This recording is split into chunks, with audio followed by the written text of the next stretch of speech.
एक समय की बात है। एक लड़का रोजाना सुबह उठकर अपने ऑफिस जाता और उसका बॉस उसे रोजाना परेशान करता था।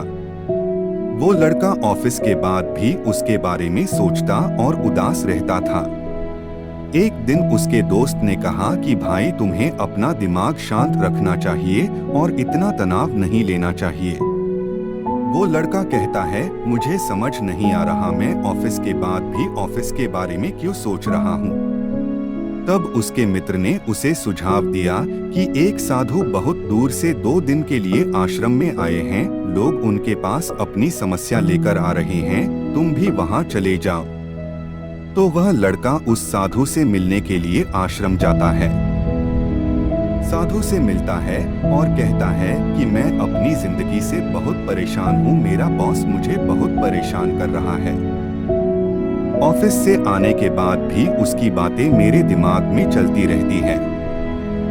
तो साधु मुस्कुराता हुआ कहता है, मैं तुम्हें एक कहानी सुनाता हूँ। गौतम बुद्ध अलग अलग क्षेत्रों में भ्रमण करते और अपने शिष्यों को उपदेश देते थे। एक गांव में वे उपदेश दे रहे थे। बुद्ध ने कहा कि क्रोध ऐसी अग्नि है जिसमें क्रोध करने वाला खुद भी जलता है और दूसरों को भी जलाता है। बुद्ध के प्रवचन सुनने के लिए बड़ी संख्या में लोग वहां बैठे थे। उन लोगों में बहुत गुस्से वाला एक व्यक्ति भी बैठा हुआ था। उसे ये बातें पसंद नहीं आई। वह अचानक उठा और बोलने लगा कि बुद्ध, तुम पाखंडी हो, बड़ी बड़ी बातें करना ही तुम्हारा काम है, तुम लोगों को भ्रमित कर रहे हो, तुम्हारी ये बातें आज कोई मायने नहीं रखती हैं। व्यक्ति लगातार बुद्ध को अपमानजनक बातें सुना रहा था। वहां बैठे सभी लोग ये देखकर हैरान थे कि बुद्ध ये सब शांति से सुन रहे थे, लेकिन कुछ बोल नहीं रहे थे। क्रोधी व्यक्ति बुद्ध को शांत देखकर और ज्यादा क्रोधित हो गया। वह बुद्ध के पास गया और उनके मुंह पर थूककर वहां से चला गया। घर पहुंचकर क्रोधी व्यक्ति का मन शांत हुआ तो उसे अपने किए पर बहुत पछतावा हुआ। वह बुद्ध से क्षमा मांगने पहुंचा, लेकिन उस गांव से बुद्ध पड़ोस के गांव के लिए निकल चुके थे। वह व्यक्ति बुद्ध को खोजते हुए दूसरे गांव में पहुंच गया। वहां व्यक्ति को जैसे ही बुद्ध दिखाई दिए, वह उनके चरणों में गिर गया और क्षमा मांगने लगा।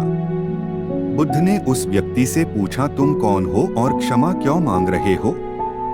उस व्यक्ति ने कहा, क्या आप भूल गए? मैंने कल आपके साथ बुरा व्यवहार किया था, आपका अपमान किया था। बुद्ध ने कहा, बीता हुआ कल मैं वहीं छोड़ आया हूँ और तुम अभी भी वहीं रुके हुए हो। तुम्हें गलती पर पछतावा है, तुमने पश्चाताप कर लिया, अब तुम निष्पाप हो गए हो। बुरी बातें याद करते रहने से हमारा आज बर्बाद हो जाता है।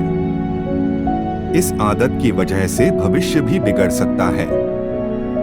इसीलिए बीते हुए कल की बातों को भूलकर आगे बढ़ना चाहिए।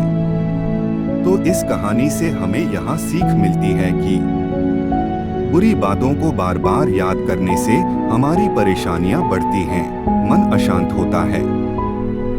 इसीलिए दुख देने वाली बातों को भूलकर आगे बढ़ना चाहिए।